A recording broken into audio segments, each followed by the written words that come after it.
It has been said that comedy is the hardest job on earth. That's why we took our time to bring to you one of the top comedians in Funaab for our premiere edition of Entertainer of the Month. Let's welcome MC LAFF. Wow, it's nice being here, sir. Yeah. How has it been? It's been a really long time.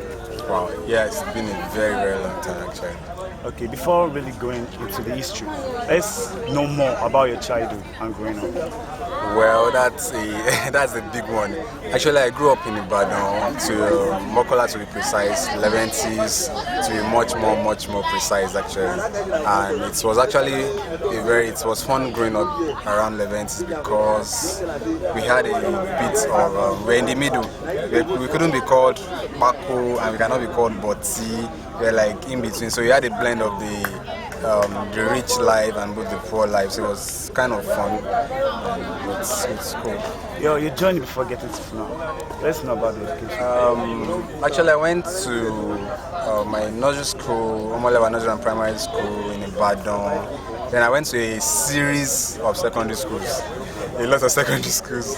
So I don't know where to even start from. At some point I was at Basharon High School, and then another point at St. Gabriel Commercial School, and then I did my WAEC at a private school, so it's kind of complicated kind of secondary school. Part of my childhood was the first time I actually went on stage, which I think I was like 6 years old. I did a poem, more like a poem and a drama all together on stage, and it was not even here in the southwest, it was in the east, Akwa Ibom State, and my mom sprayed me 55 naira. Yeah, that was my first performance and that was my first pay.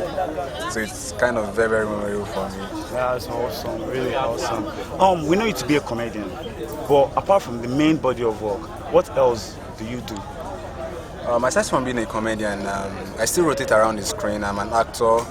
I do a lot of acting. I love fashion.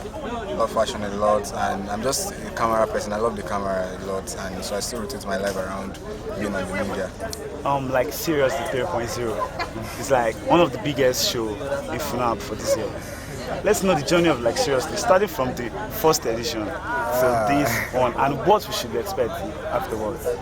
Actually, like Seriously 3.0 was just like it was a dream come true. We always wanted to have a sold out concert, but we had that a couple of times. But it was this year was kind of unique. Talking about like Seriously as a brand, like Seriously started as it started because of my birthday. Because like 3 years ago, I wanted to celebrate my birthday, but it was at around exam period, so I couldn't do anything. So I just felt like, okay, instead of having a normal birthday party, let's have an event instead, and we fixed it around after exam period, like first semester exams. And when we looked at it, okay, we needed a name. And you now look at like, okay, what should we give to this show? I wanted something that could trend naturally. Something words. I had a list of like out of the box, crack your ribs, a lot of names, and then the last name was like Seriously. I wrote something like Laugh Out Loud and the rest of acronyms like Laugh Won't Kill Me Die. And when I came across like Seriously, I knew that was the name. And ever since then, the first time we came out with like Seriously, we were like, like seriously, like seriously. So, and we stick to it for the first year. We did at Pico Lounge and it was a sold out show. And after the second edition, we did it with Airtel and a couple of corporate brands. And we've been improving on the brand ever since then, and it's been getting better for like Seriously. And answering your second question, like Seriously, when we started, we didn't have magic to like Seriously. It was in the second edition that we added magic to it. We came across a couple of magicians, and to tell you what will be happening in 2017, I'm not supposed to say this, but like Seriously it's gonna be like a zonal show. We are taking it to other schools. It's going to be like, we're also working on an international debuts outside the country too. But basically for 2017, we are going to several schools. We are going to UAU, we are going to Lautech, we are going to UI. It's going to be a very big tour for 2017. That's what's up. That's a really big project. And looking at comedy, looking at being a stand-up comedian, a host, lots of pressure comes along with it. A lot of embarrassment follows it. Yeah. How do you handle the pressure? How do you handle the embarrassment? like seriously. And when it comes to MC LAFF as a brand, it's challenging having to combine academics with it, having to combine social life, relationship and all. Basically, the most challenging part is always the financing of the event and getting the right people together. And then the embarrassment part is when sometimes you actually have to pay people and the finances are not coming and you're under pressure. For example, like I did to my last event, we were still under pressure for lights, sound and a whole lot of stuff, and it was crazy. You handling a lot of people at the same time. With the workforce I handled before my show, people are different. Having to handle people with different individual differences and all, so it's very, very tasking. Really, it's a lot. It's a lot. It's very, very tasking. I can't lie to you. The pressure can sometimes. Like the time you've enjoyed most on stage? Well, I can't really pick one specific time actually, because I have had a lot and lots of very memorable times, especially here in Funaab and outside Funaab. I've had very, very nice times. Okay, the one I can actually remember right now, one of the major ones was the day I actually did laughing about the joke, and it was something very, very. But people would think that okay, after this joke, we are gonna chase this guy out of the school because the business wife was there. And surprisingly, she actually paid me. She gave me money after the whole performance. And we became friends. And we were like, you are not serious. I was like, thank you, ma. But that's what they paid me for.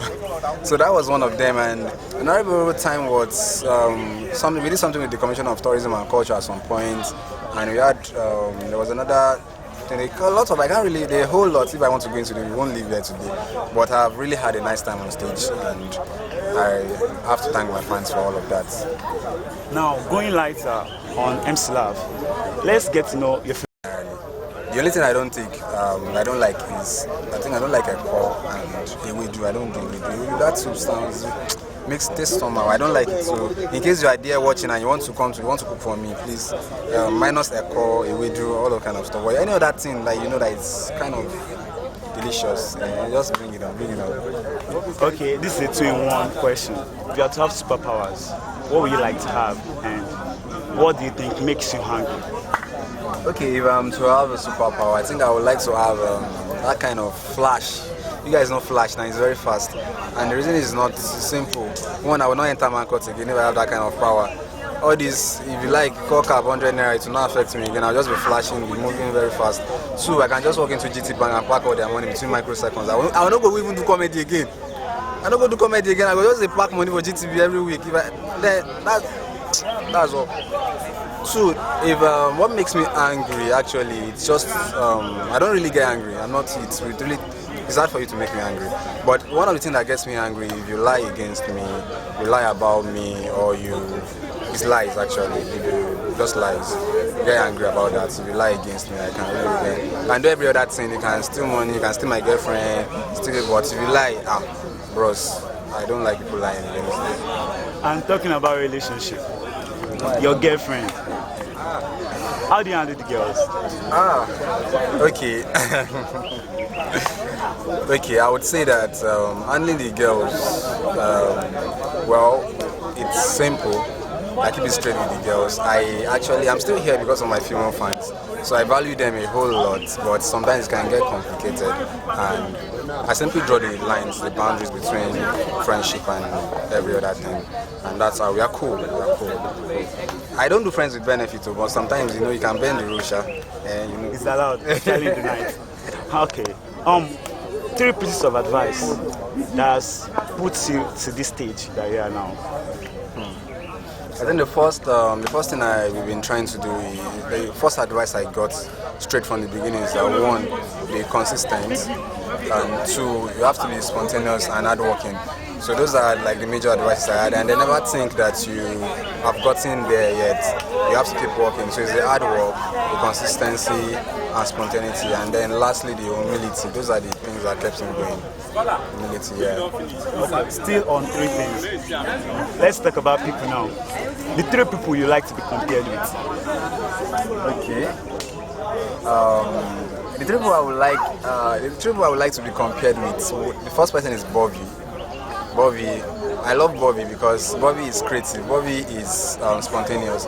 Because Bobby has the acting part. Bobby can act. Bobby can do stand-up comedy. Bobby can do anything. So I'm more like, so that's why sometimes when you see me on stage, I might switch into acting. Sometimes I might do stand-up comedy. That's the big part of me. Then the second part, someone I would like to be compared with is Basket Mouth. For one thing, it's not as if Basket Mouth is like super funny, but Basket Mouth has the delivery, an epic delivery. No matter how stale his jokes is, if he knows how to deliver jokes so much, that's Basket Mouth for you. Then the third person I would like to be compared to is Apororo. Apororo is crazy, and that's why I love him. It's crazy. So when you see me doing crazy stuff, just know that it's the Apororo part of me that is working. So those are I'm just like a combination of those three guys. So those are three guys. Those are three super role models. That's really wonderful. Now looking at you, your project and your life, and your career too, what will you say is your dream project, your biggest goal? Okay, my biggest goal, actually you did be surprised. My biggest goal is not just to be the funniest comedian on earth or in Africa or to be on UK tour. I just want to make people happy. I want to make people happy. I want to be a blessing. That's just all I want to be. I just want to be a blessing. I want people to look back at my life 20 years later and be like, okay, yes, this guy has really impacted his immediate environment. Comedy has gone beyond the fact that you're funny. It has gone beyond the fact that you make money. Comedy is now a tool. It's a tool for fixing problems. It's a tool for reaching out to people. People are now healed through comedy, so it's beyond being funny. You've not been to the top, you're still climbing the ladder. Yes, thank you. But notwithstanding, we still have some people, young children, even young adults, trying to be where you are. What will you tell them and what will you give them as a motivation? Actually, for the young comedians that are also aspiring to have something, it's the kind of stuff that achievement that we've had so far. But I'll tell you that we've not actually gotten anywhere. To me, I'm just there. I'm not one of those top people that you can actually look up to. But if in any way you actually say anything you like about me and you want to look up to me, I'll say that the first thing for you is humility. Because pride is crazy. It can just creep into your heart when you're not even aware. Humility, consistency. If you're consistent, you're creative, and also get a role model. You have a role model, a very good role model. It's really help you to go far. I think those are just the basic things one needs to know as a comedian. Yeah. Okay. Lastly, we'd like you to do something. The normal thing you do, just on a more freestyle level. We'd like to see you do that now. That is a very serious one. I wasn't expecting this, but it's okay, I will do it. Now, it's not a joke, but this is what really happened to me. On a bunch of serious note, this is not a funny thing, no. You guys should take me serious now. This is a serious part of me, okay, serious face. But what is wrong with our health center, no? No, for real. The other day I went to a health center. I was telling them that I have headache, I have a wound on my hand, wound. They gave me Macalon. A friend of mine, I went to the friend again. Bro, sorry, what is wrong with you? She said, yes sir, my eyes is paining me. They looked at him and said, give him Macalon. The third day, and now when they say, auntie, I broke my leg. He said, very good. The nurse was like, you broke your leg, Abi, very good. Yeah, give him Macalon. And then someone was like, another doctor was like, kilo day, there's my phone Macalon. You'll be spoiling, tarnishing the image of the health center. He looked at me, I was like, thank God, finally somebody knows what to prescribe. And the next thing, lo and behold, he said, okay, give him. I was waiting, give him Postinor.